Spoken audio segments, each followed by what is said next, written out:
নমস্কার বন্ধুরা, শেয়ার বাজারে লাভ যেমন হয় তেমনই অনেকেই লসেও পড়েন, বিশেষ করে যারা নতুন। আপনি কি এমন কোনো শেয়ার ইনভেস্ট করেছেন যেটা এখন 30% বা 40% বা তারও বেশি লসে? চিন্তার কিছু নেই, আজকের ভিডিওটি ঠিক আপনার জন্য।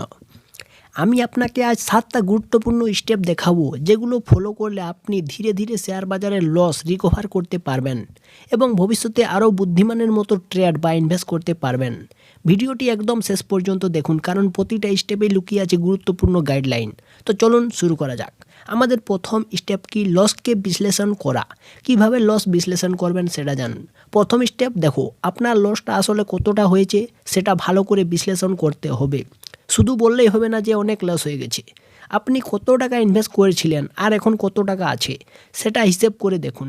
ধরুন আপনি 1,00,000 টাকা ইনভেস্ট করেছিলেন, এখন আপনার ভ্যালু দাঁড়িয়েছে 70,000 টাকা। তাহলে আপনি এখন কত টাকা লসে আছেন সেটা হিসাব করুন। 30% লসে আছেন, এটা স্বাভাবিক। এই লসটা কোন কোন শেয়ারে হয়েছে সেই শেয়ারগুলোর নাম লিখে ফেলুন এবং দেখুন সেগুলোতে আপনি কেন ইনভেস্ট করেছিলেন, কী কারণে, কি কারণ হতে পারে। দেখুন, কারো কোথাও শুনে কি আপনি ইনভেস্ট করেছিলেন, নাকি নিউজ দেখে ইনভেস্ট করেছিলেন, নাকি নিজে রিসার্চ করে? এখানে আপনার শেখার জায়গা কি? যদি ইনভেস্ট না করে থাকেন তাহলে এটা ভবিষ্যতের জন্য একটা শিক্ষা হয়ে দাঁড়াবে আপনার। এটা হলো 1 নম্বর স্টেপ। 2 নম্বর স্টেপ কি? পোর্টফোলিও পুনর্বিন্যাস। মানে কি? অনেকেই লস হওয়াটা স্টক ধরে বসে থাকেন বছরের পর বছর, কিন্তু সেটা সব সময় ঠিক নয়। যদি কোনো কোম্পানি ফান্ডামেন্টালি দুর্বল হয় বা ব্যবসা ক্রমাগত খারাপ দিকে যাচ্ছে, তাহলে শুধু হোল্ড করে রাখলেই একদিনে উঠবে এমন ভাবাটা ভুল। আপনার পোর্টফোলিওকে নতুন করে সাজাতে হবে।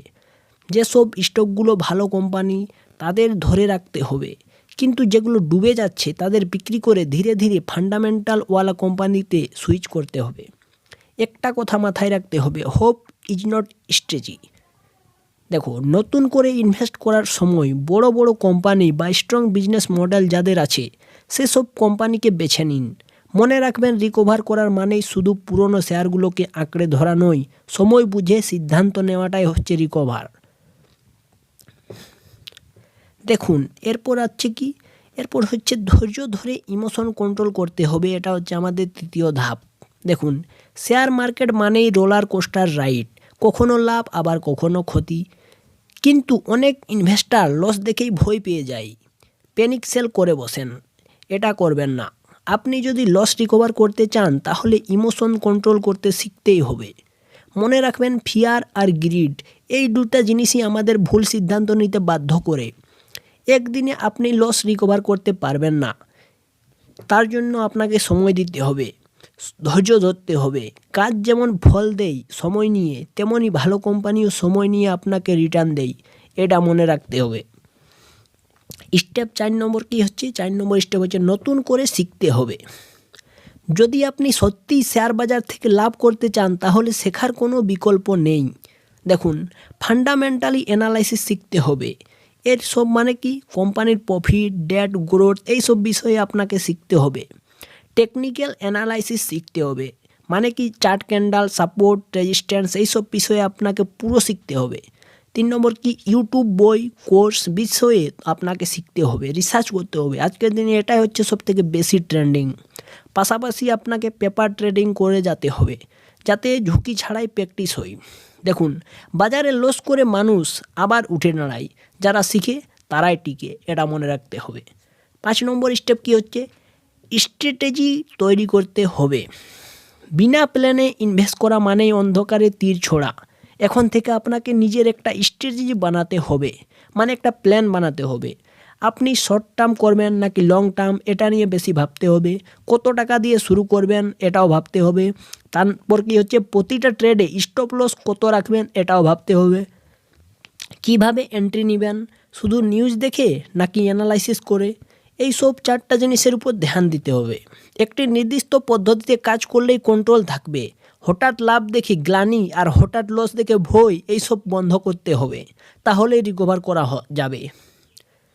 তারপরে কি হচ্ছে? স্টেপ 6, সাইড ইনকাম বাড়াতে হবে। দেখুন, যদি আপনার একমাত্র ইনকাম সোর্স থেকে আপনি ইনভেস্ট করেছেন তাহলে লস হলে চাপ অনেক বেড়ে যায়, এটা স্বাভাবিক। সেটা কমাতে সাইড ইনকাম বাড়ানোর চেষ্টা করতে হবে। যেমন ফ্রিল্যান্সিং আছে, পার্ট টাইম জব আছে, ছোটোখাটো অনলাইন ইনকাম। কিছু একটা থেকে যদি আলাদা ইনকাম আসে তাহলে সেটা টাকা দিয়ে আপনি অ্যাভারেজ করতে পারবেন বা নতুন করে ইনভেস্ট করতেও পারবেন, এতে ঝুঁকিটা একটু কম থাকবে। তারপরে কি হচ্ছে 7 নম্বর স্টেপ। দেখো 7 নম্বর স্টেপ হচ্ছে বাস্তব উদাহরণ থেকে অনুপ্রেরণা নিতে হবে। আপনি কি জানেন ওয়ারেন বাফেটও জীবনের শুরুতে অনেক লস করেছিলেন। পিটার লিঞ্চ, রাকেশ ঝঞ্ঝাওয়ালা, এরা সবাই শিখতে শিখতেই বড় হয়েছেন, একদিনে কেউ বড় হননি। অনেকে আজ কোটি কোটি টাকা লাভ করেছে, কিন্তু একসময় এরাও লস করেছেন। পার্থক্য শুধু এই, তারা শিখেছেন, কন্টিনিউ করেছেন, হাল ছাড়েননি।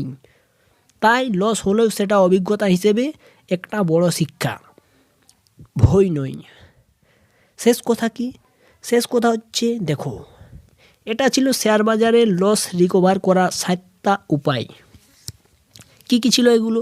লস বিশ্লেষণ করা 1 নম্বর, 2 নম্বর হচ্ছে পোর্টফোলিও রিব্যালেন্স করা, 3 নম্বর হচ্ছে ধৈর্য ধরে কাজ করা, 4 নম্বর হচ্ছে শিখতে থাকা, 5 নম্বর হচ্ছে নিজের স্ট্র্যাটেজি তৈরি করা, আর 6 নম্বর হচ্ছে একটা সাইড ইনকাম তৈরি করা, আর অনুপ্রেরণা নেওয়া, এটা হচ্ছে 7 নম্বর।